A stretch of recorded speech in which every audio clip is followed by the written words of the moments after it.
I was driving back from a long court session in the city when I saw the mess from a distance. My truck slowed to a crawl, tires crunching over loose gravel as I stared in disbelief. The old wooden bridge, the same bridge that had been on my family's land for 3 generations, was gone. Completely gone. All that remained were splintered planks scattered across the banks of the narrow river, some half submerged, some already drifting downstream. I jumped out of the truck and ran forward, boots sliding in the dirt.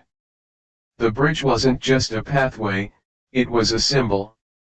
It was built by my grandfather, repaired by my father, and restored under my watch. Even more important, it was registered as a historical structure and marked protected under federal preservation laws. And now it was gone. A bright orange sign flapped in the wind nearby. On it, the HOA's logo, Lakeside Ridge Association, was plastered boldly with a smug note underneath, unauthorized structure removed for community safety. LRA Compliance Division. My hands shook as I pulled out my phone. I took pictures from every angle, documented the damage, and tried to keep calm. They didn't just mess with the bridge, they messed with a federal judge, and they had no idea. But I wasn't going to reveal my card yet. I had a plan, one that would make them wish they never touched that bridge. As I stood there, the river rushing behind me, a familiar voice called from behind, "Hey, Judge, you all right?" It was Martin, my ranch hand and longtime friend. He'd seen it too. "Who did this?" he asked, glancing at the mess. "Looks like a tornado hit it." "The HOA," I said coldly. Martin's eyes widened. "The same HOA that told you last month they had no interest in your land." I nodded. "And now this. But they don't know who they're dealing with." I didn't mean that in a prideful way, I meant it literally. They didn't know. They thought I was just another rancher out here in the outskirts, someone with cattle and dirt under their fingernails, not someone who sat in a federal court in a black robe and had contacts in every corner of the justice system. But I wasn't going to pull rank yet, not until it hurt. Earlier that week, I'd already sensed something was off. A few strangers had been walking the boundary of my land, some in polos and khakis, clipboards in hand. I thought maybe they were surveyors, maybe developers, but I'd brushed it off. Now I knew better. Martin helped me gather the loose boards. We didn't talk much, the silence between us was heavy. The bridge was gone, and I couldn't even cross the creek to get to the other half of my property without it. Later that evening, I walked into the Lakeside Ridge HOA office. It was a polished building, far too shiny for a rural area like this, glass doors, stone veneer, and a fountain in the front that always seemed to be broken. Inside, the receptionist gave me a bored look. "Can I help you?" "I'm here to speak to whoever authorized the removal of the bridge on my ranch," I said. She blinked slowly. "And you are?" "Judge Carter," I replied. Still no reaction. She tapped something on her screen. "You're not listed as a member of the HOA, sir. For you, a free like is easy. But for me, it is the greatest support and encouragement. For this video, can you give me 1 like and 1 subscription? Thank you very much. I know.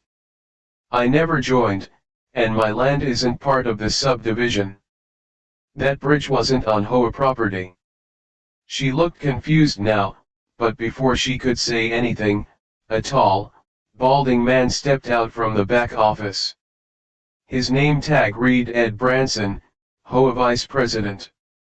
"Is there a problem, sir?" Ed asked, stepping forward. I turned to him, cool as ever. "Yes, Ed. I'd like to know why your organization tore down a historic structure on federally registered private land." He gave a short laugh. "That rickety thing? It was a danger.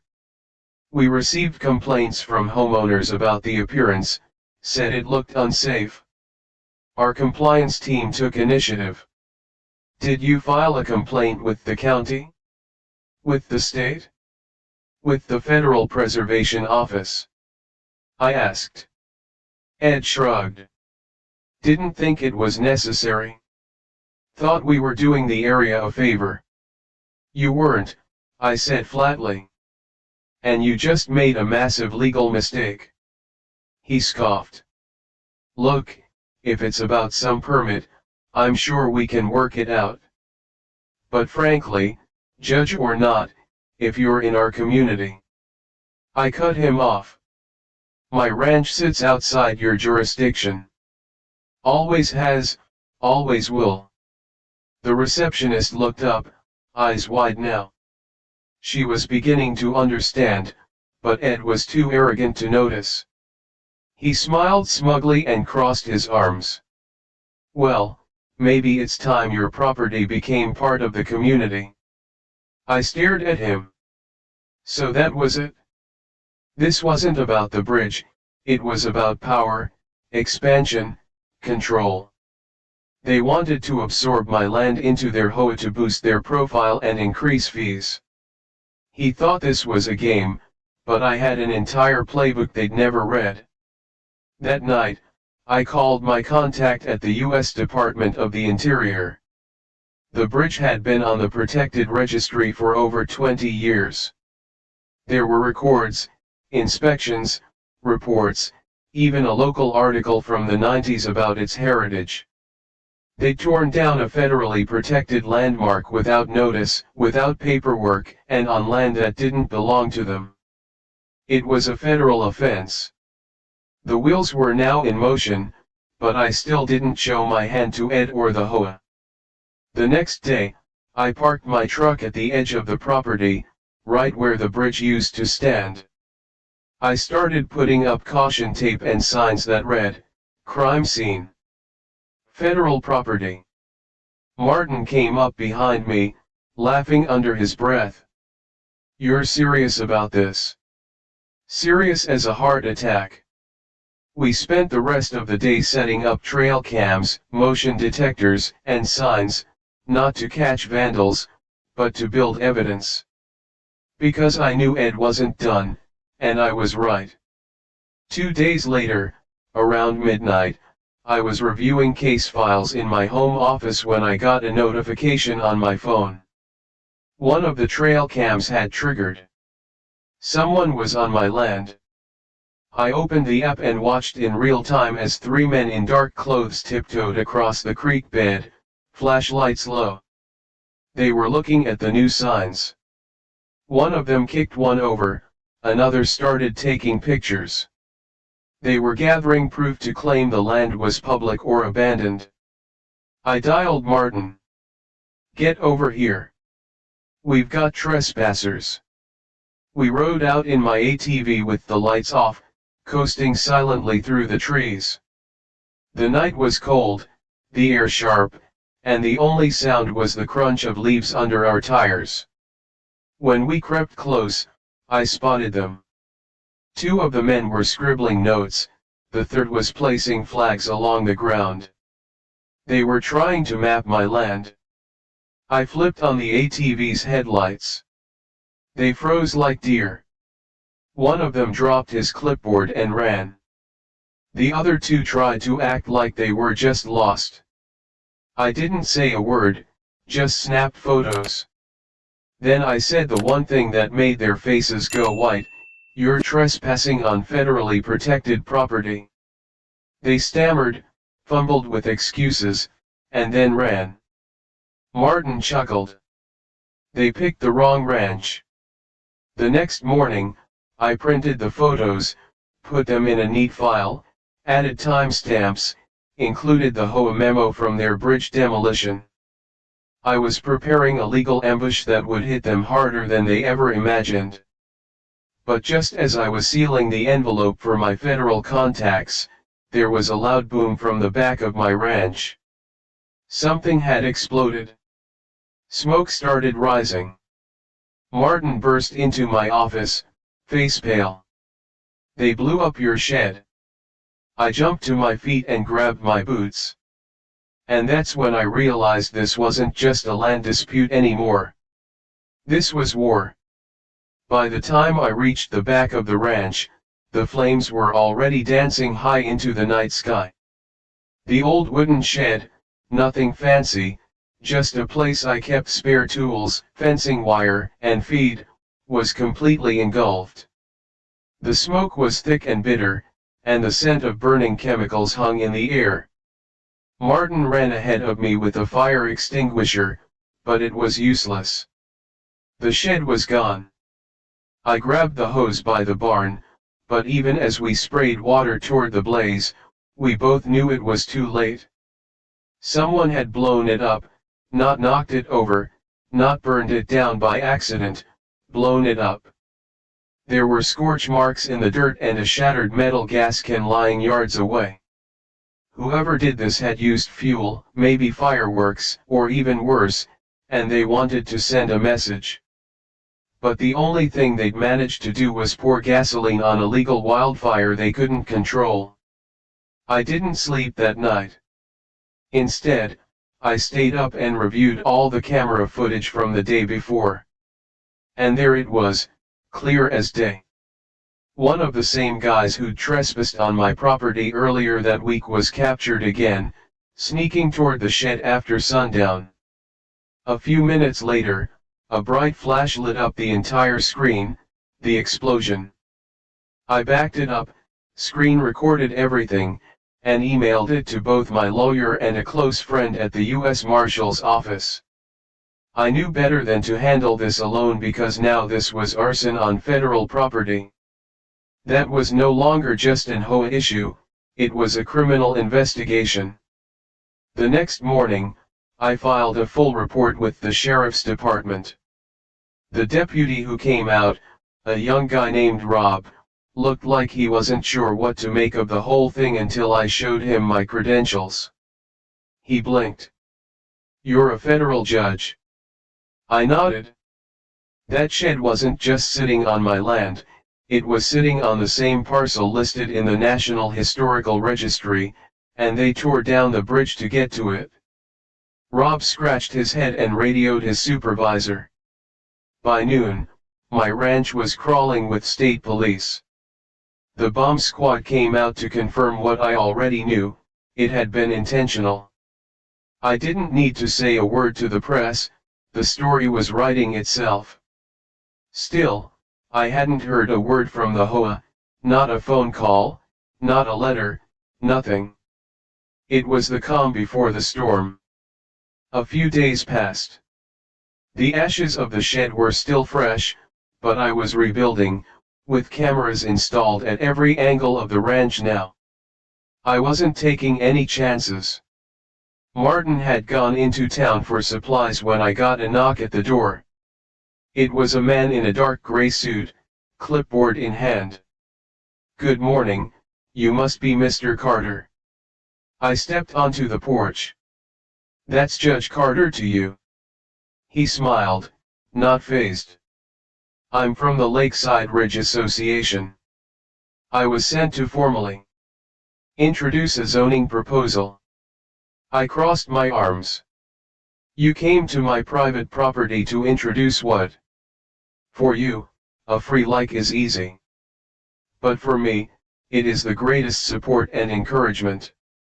For this video, can you give me 1 like and 1 subscription? Thank you very much." He flipped a page. "The HOA is expanding. As part of the new residential plan, we are seeking to include surrounding lands into the zoning district.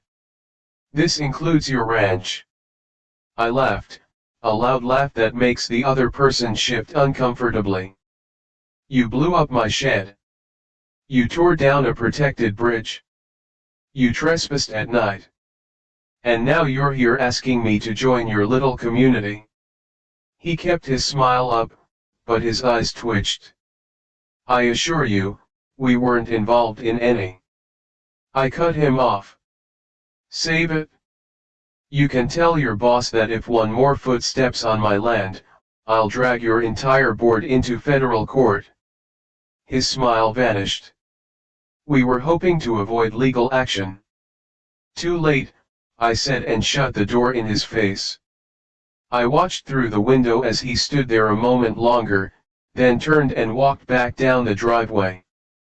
That same afternoon, Ed Branson, the Smug vice president, finally reached out. I received an email, formal and full of legal jargon, but I knew what it really was, a weak attempt to cover their tracks. It read, "Due to recent misunderstandings between our compliance division and local residents, we are offering a community-wide meeting to resolve any disputes in a civil and neighborly fashion." I didn't respond. Instead, I forwarded it to the U.S. Attorney's Office along with my case file. Let them dig into it now. But then came the unexpected move. 2 nights later, while reviewing court dockets on my laptop, my internet cut out. I figured it was a storm rolling in, but when I checked my phone's hotspot, it worked fine. Curious, I walked outside. That's when I saw it, a crew of workers, all in yellow vests, standing by the ranch's telephone pole. They were lowering what looked like a booster box into the back of a truck. I ran down the hill. "Hey! What are you doing?" One guy, clearly the lead, looked up. "Oh, we're here from RICO, the HOA service provider. Just pulling out equipment." I frowned. That booster was installed by my provider, not RICO. He blinked. "We were told this was part of the HOA's extended coverage zone." I showed him my parcel ID and the land boundary map on my phone. "This isn't HOA property, and this equipment isn't yours. You're stealing it." He turned pale. Then I asked the one question that knocked the wind out of him, "Who gave you permission to enter?" He stammered. We got a call from the association office. Said it was pre-approved." I pulled out my phone and began filming. "You just admitted to removing private property based on an order from someone who didn't own it. That's theft." He tried to wave it off, said it was a misunderstanding, then climbed into the truck and left with his crew. But the damage had already been done. They were trying to push me off my land, not just physically, but now digitally. They wanted control over every inch of the property, water, land, communication. And I wasn't about to let it happen. The next morning, I filed another complaint. This time, I attached the video, the witness statement, the HOA's false zoning proposal, the map of the property, the footage from the explosion, the photos of the trespassers. It was becoming a case study in HOA overreach. And yet, the very next day, Martin returned from town with a letter. "Judge, you better look at this." I opened the envelope.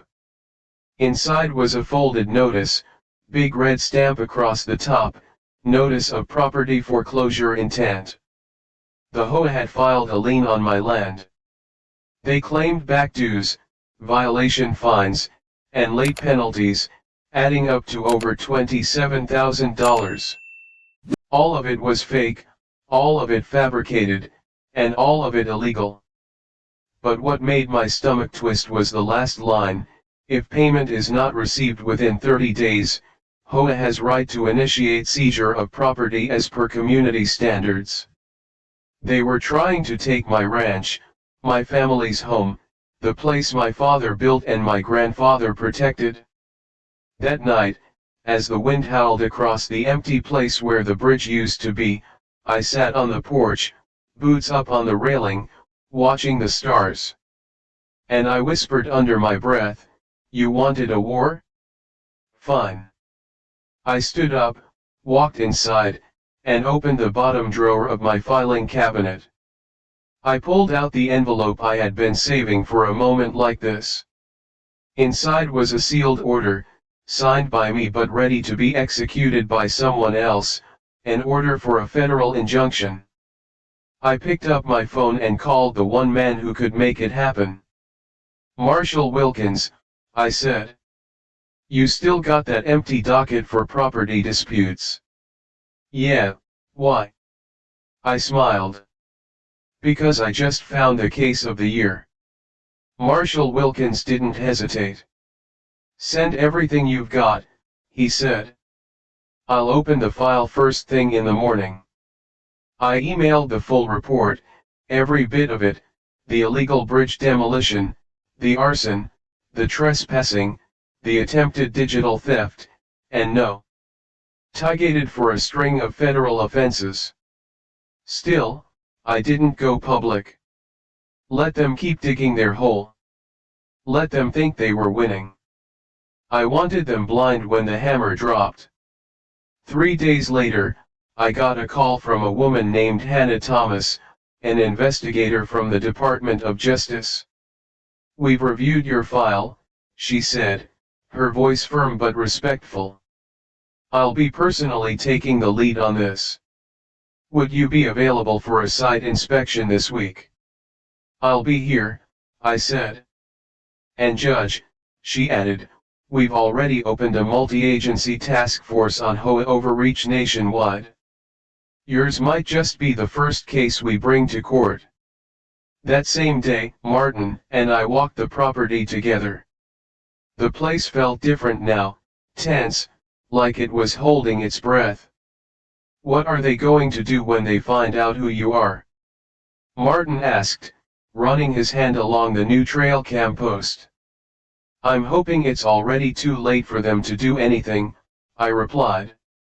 Then I paused. There was a car parked just down the dirt road outside my gate, not moving, just sitting there, engine idling. I narrowed my eyes. Martin noticed it too. "That the same white sedan we saw last week?" I nodded. Without a word, we got into my truck and drove slowly toward it.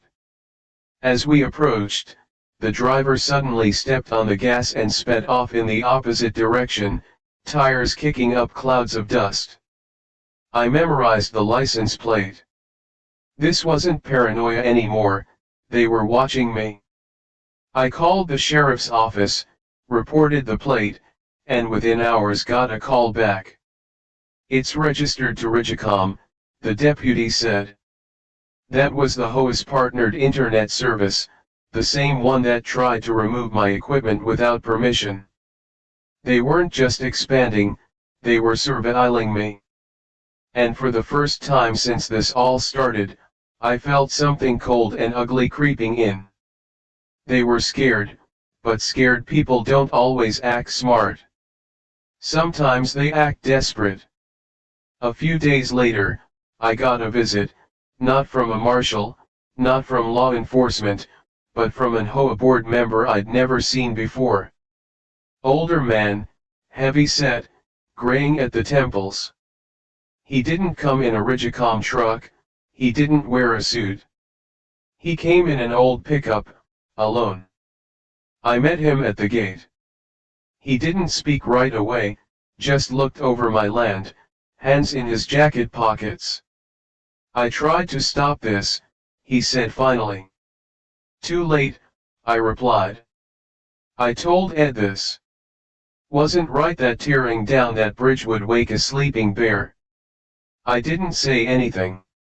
"He didn't know," the man added, looking at me now, "didn't know who you were." I crossed my arms. "And you think that makes it better?" "No," he said softly. "Just makes it stupider." He pulled a folded envelope from his pocket and handed it to me. He asked me to deliver this. I opened it. Inside was a check for $5,000, a settlement offer handwritten on a piece of HOA stationery. I laughed. $5,000 for a bridge protected by federal law, the memory of 3 generations, a torched shed, and a fake foreclosure? He looked embarrassed. I told him it wouldn't work. You were right, he nodded once, turned, and walked back to his truck without another word. The next morning, federal investigators arrived. 3 black SUVs pulled into my drive. Hannah Thomas stepped out first, her badge clipped to her belt. "Judge Carter," she greeted me. "We're here to do a full walkthrough and gather physical evidence." For the next 6 hours, I gave them a tour of the land, starting at the destroyed bridge site, the charred remains of the shed, the boundary markers, the telecom box, and the signs the HOA had knocked over. They photographed, measured, and logged everything. When we reached the far end of the property, Hannah knelt beside one of the removed telecom poles and pointed at the base.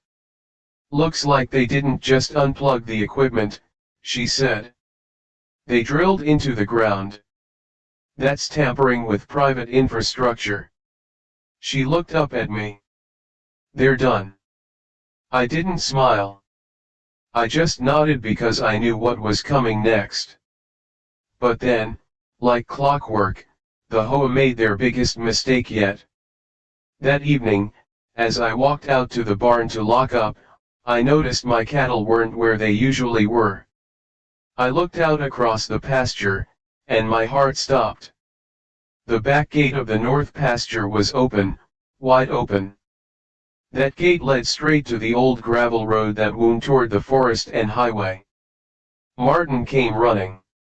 "They're gone. The herd's out." We jumped into the truck and drove for miles, lights sweeping across the trees and pastures, trying to track them down. We found them, thankfully most of them anyway, milling near the edge of the woods, confused and restless. We rounded them up slowly, taking nearly 2 hours to bring them back. And when we returned to the gate, I saw it. The chain had been cut. Someone had intentionally released my cattle. It wasn't just property damage now, they were threatening lives, mine, Martin's, the animals. This was no longer HOA foolishness, this was personal. I filed another report. I called Hannah, and I placed a federal alert for property sabotage. But deep down, I knew they wouldn't stop until they were stopped. I stood in the middle of the ranch that night, looking out over the dark horizon, the air still buzzing with heat from the day. And I made the final decision: no more defense, no more waiting. It was time to take this fight to them, court cameras and everything in between. They tried to bury me in paperwork and liens, but they forgot I was the one who wrote the rules, and the gavel was about to drop.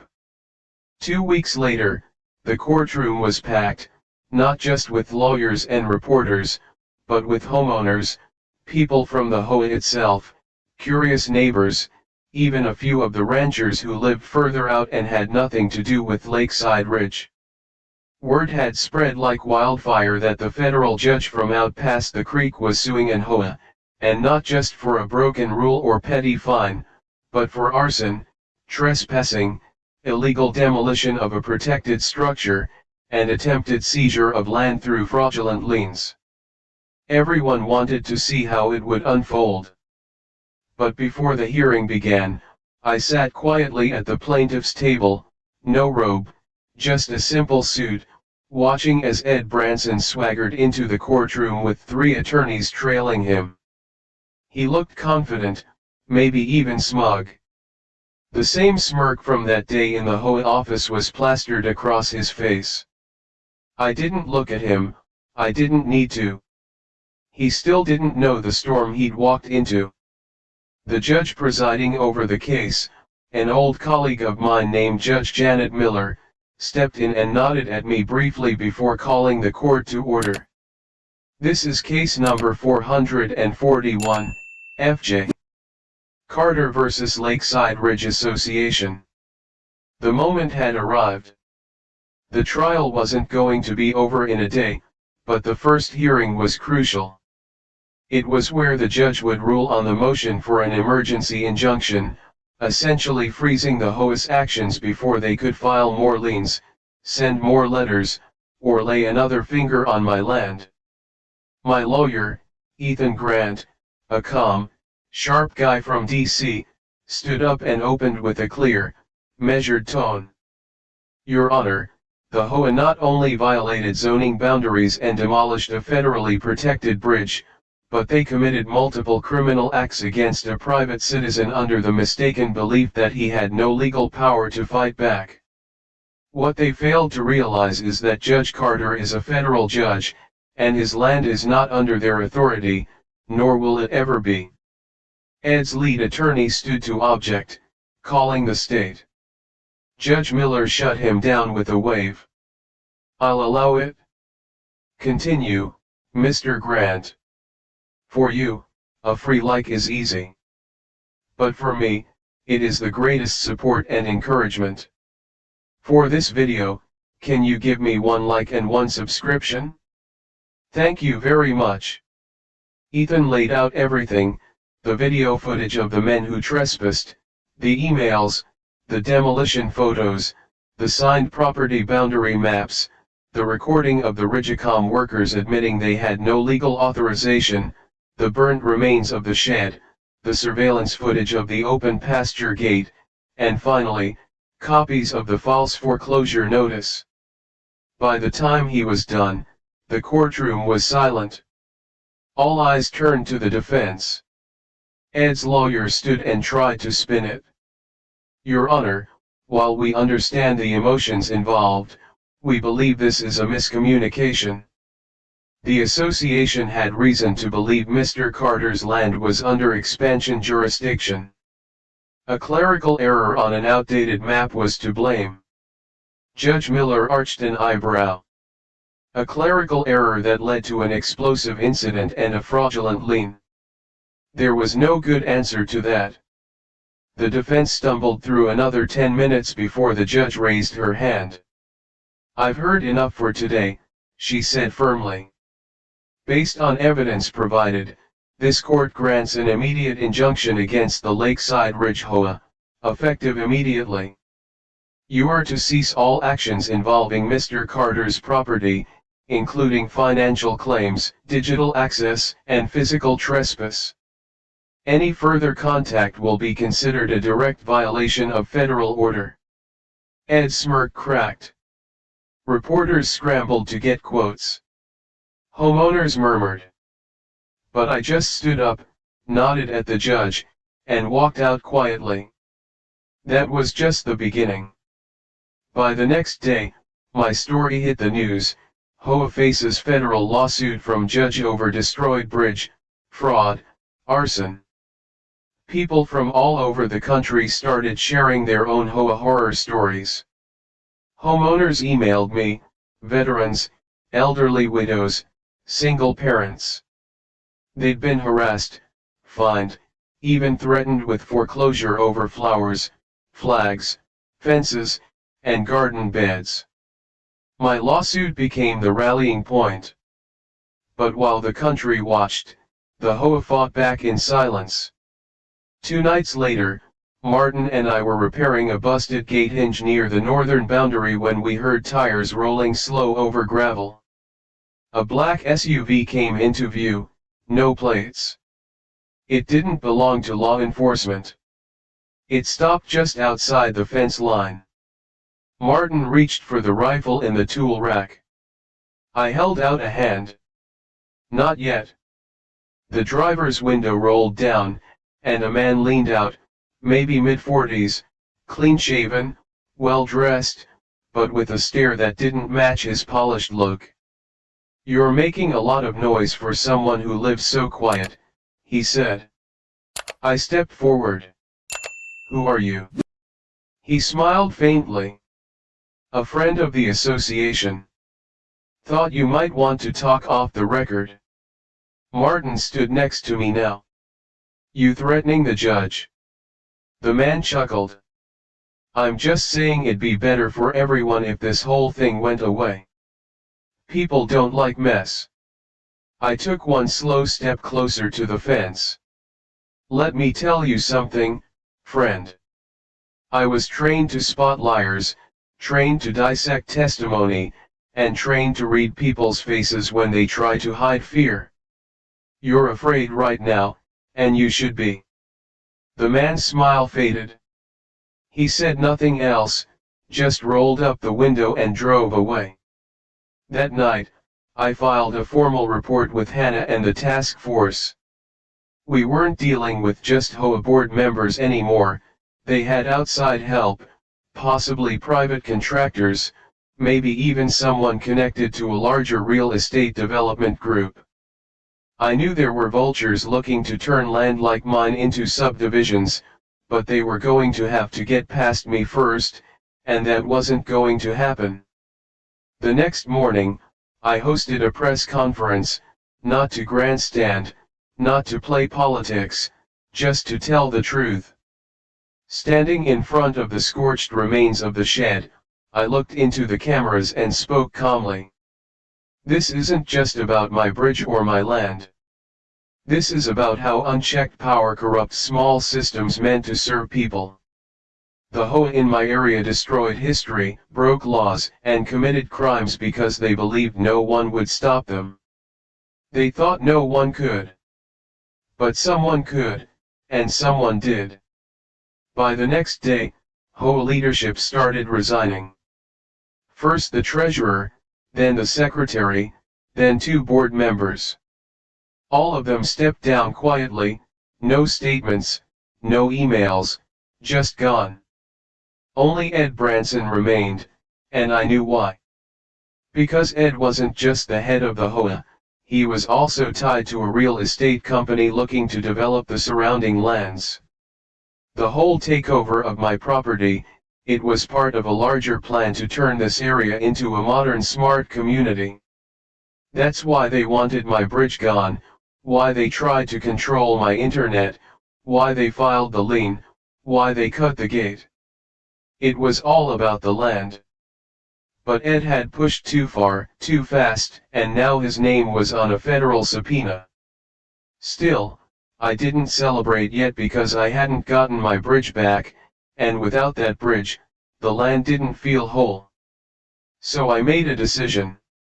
I called up a team of builders I'd worked with during a historic courthouse restoration years back. We're going to rebuild it, I said. Exactly how it was. They agreed, but halfway through laying the foundation logs, we discovered something buried under the old bridge site, a rusted metal box, sealed shut, buried deep beneath where the support beam had stood. Inside were blueprints from 1947, signed by my grandfather, with a note attached, "To my sons and grandsons, may this bridge always keep our family connected, no matter what storms try to tear it down." I stood there in silence. Martin put a hand on my shoulder, and for the first time in a long while, I let a tear fall, not for the destruction, but for the legacy. Because no matter what they tore down, they could never destroy that. Construction began before sunrise every morning. The rebuilding of the bridge wasn't just a project, it became a mission. Word had spread across the county, and what started as a small crew quickly grew. Local ranchers brought tools, retired carpenters offered to volunteer, even a group of high school students from the town's shop class showed up one Saturday with their teacher, eager to be part of history. This wasn't just a bridge anymore, it had become a symbol. People from all over the area came to see it take shape. Some brought food, others just came to shake my hand and say, "Give 'em hell, Judge." They'd seen the headlines, they'd seen the corruption, and now they wanted justice, not just for me, but for everyone who'd ever been bullied by a homeowners association with too much power and too little accountability. By week 2, The frame was up. We used the same style wood, same design as the original.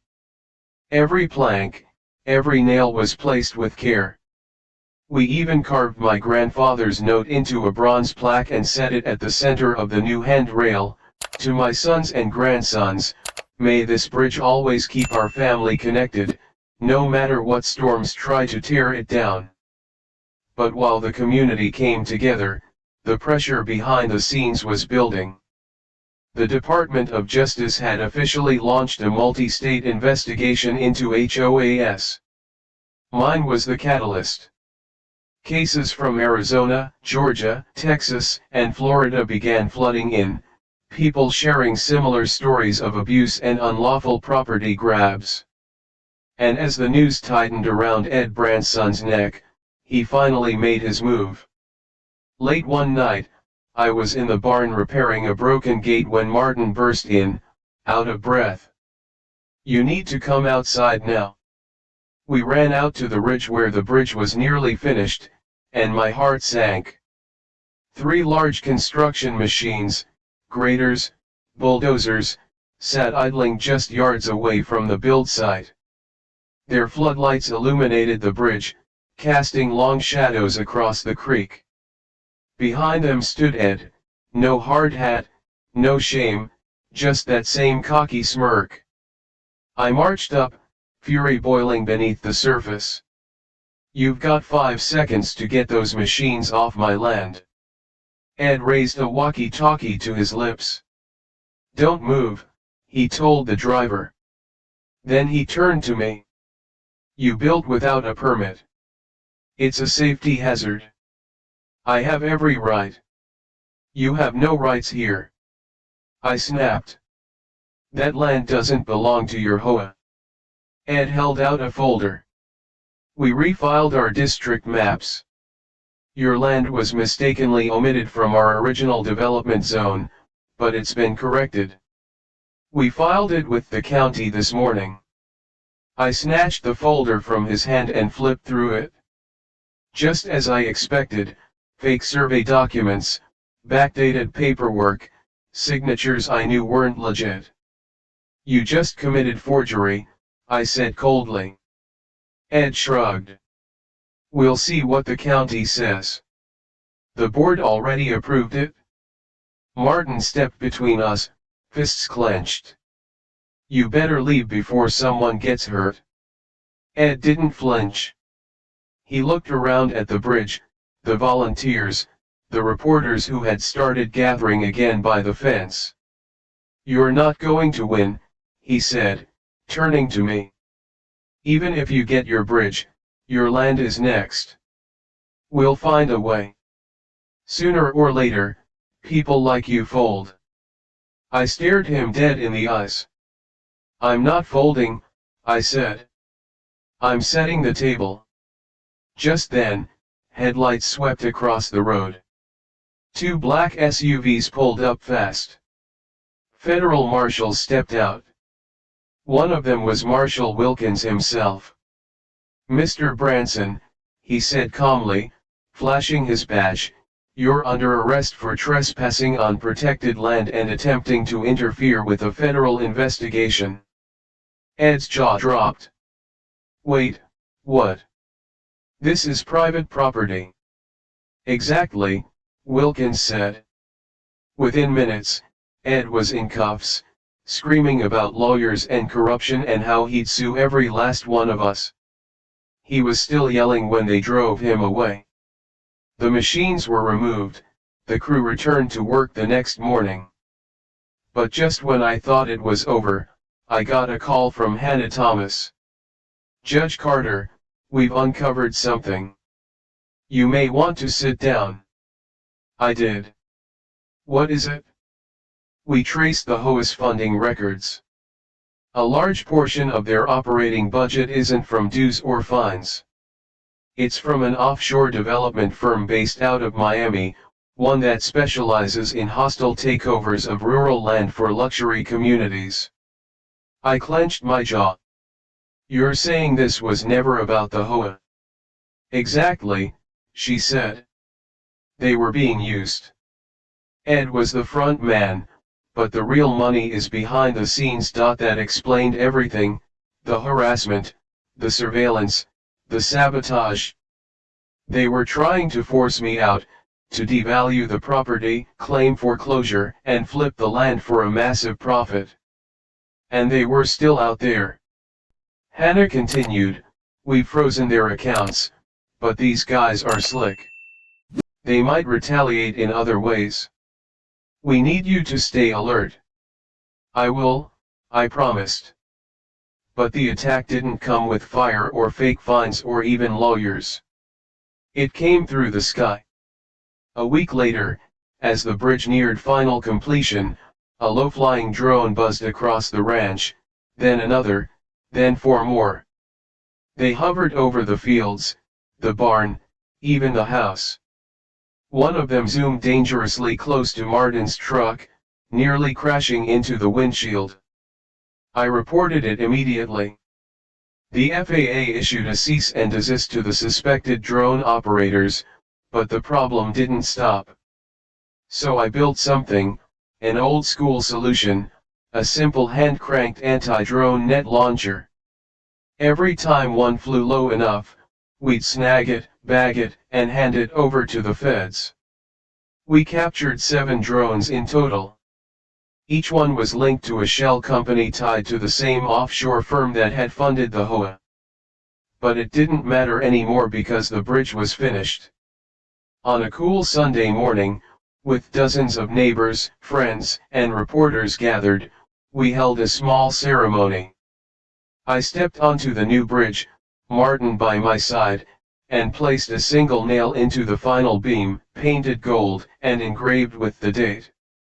Then we lowered the American flag from the barn rafters and raised it proudly over the bridge. Cheers echoed across the creek. People clapped, hugged, even cried. And for a moment, just one shining moment, it all felt worth it.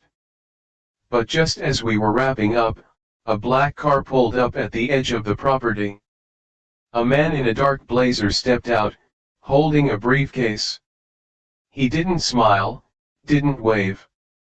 He simply walked up to me and handed over a letter. "What's this?" I asked. He tilted his head. "An offer," he said, "one you'll want to read carefully." Then he walked away without another word.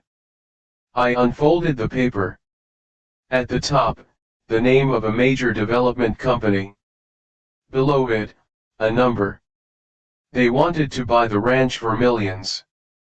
But I didn't even blink. I folded the letter once and tossed it into the creek. Because some things aren't for sale. Not bridges, not land, not legacy, and definitely not justice. The offer in that letter was more than just a number, it was bait, a test to see if I'd cash out and walk away after everything I'd fought to protect. They dangled millions in front of me like I was just another landowner who could be bought, as if burning down my shed, trespassing on my land, releasing my cattle, and destroying a historic bridge was just business. But I wasn't fighting for money, I was fighting for something they didn't understand: pride, history, justice. I didn't bother to respond to the offer. That creek had already swallowed the answer. And I made sure the federal task force received copies of everything: the drone interference, the offer letter, the name of the real estate development firm behind the HOA. Within days, federal subpoenas went out to multiple states. Investigations opened into shell companies, dummy corporations, and board members who had quietly stepped down. And while Ed Branson sat behind bars awaiting his arraignment, the deeper players, the ones who had tried to stay hidden, were being dragged into the light. For you, a free like is easy. But for me, it is the greatest support and encouragement. For this video, can you give me 1 like and 1 subscription? Thank you very much. That bridge, once a simple wooden pass across a shallow stream, had become a symbol of something far bigger than me. And now the war was coming to an end, but not without one final strike. It came quietly one morning while feeding the cattle. I noticed a drone again, but this time it didn't hover or scan. It dropped something, a small black device with a blinking red light. Martin, nearby, saw it too. "Is that what I think it is?" he asked, already reaching for the radio.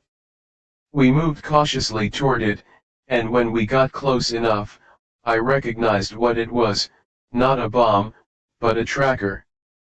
They were still trying to monitor us, still trying to get an edge. And that meant only one thing: someone on the inside was still leaking information. The federal team swept the area again. Hannah returned personally, and after a full forensic sweep, they found 2 more devices, one planted inside the barn's weather vane and another beneath the ATV's dashboard. We were being watched from every angle. "You're still the keystone to this whole case," she told me, arms crossed as she looked out across the pasture. "They know if they can rattle you, everything else might fall apart." "But they're wrong," I said. She nodded. "Good. Because we're ready to drop the hammer." That week, the DOJ made their move.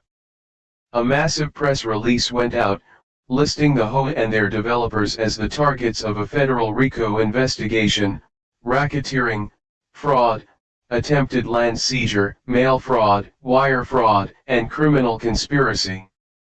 The news broke everywhere: HOA targeted in RICO case, federal judge's property at center of national sting. People cheered. Emails flooded in, former HOA victims from across the US thanked me. Some cried in messages, others sent photos of their own battles, homes they nearly lost, gardens bulldozed, pets removed, flags taken down. And the best part? Congress stepped in. Legislators proposed the Homeowner Fairness Act, requiring third-party federal oversight of HOAs with over 100 properties and mandating criminal liability for any unlawful property seizures. All because of a little bridge and the people who thought they could tear it down without consequence. But the real victory came quietly, right here at home. The sun was setting on the ranch, the air was cool, and the creek whispered softly under the brand new bridge. Martin and I stood by the fence, sipping sweet tea, watching the cattle graze like they always had. "You ever think about selling?" he asked, half joking. I smiled. "They offered me enough to buy 10 more ranches." He raised an eyebrow, and I looked at the bridge, sturdy, proud, beautiful in the amber light. "I wouldn't trade this land for all the gold in Texas." We laughed, the kind of deep, peaceful laugh that comes when the fight is finally over. Later that night, I got a call from Judge Miller. "Carter," she said, "they plead guilty. The whole board and the developers too. A full sweep. You win." I thanked her, hung up, and stared out the window for a long time. The stars were bright over the bridge, the land was quiet. Peace had returned, not because I screamed the loudest or fought the dirtiest, but because I stood my ground. I didn't fold, and in doing so, I reminded everyone watching that no matter how powerful someone thinks they are, you don't mess with a man's legacy, and you sure don't tear down his bridge.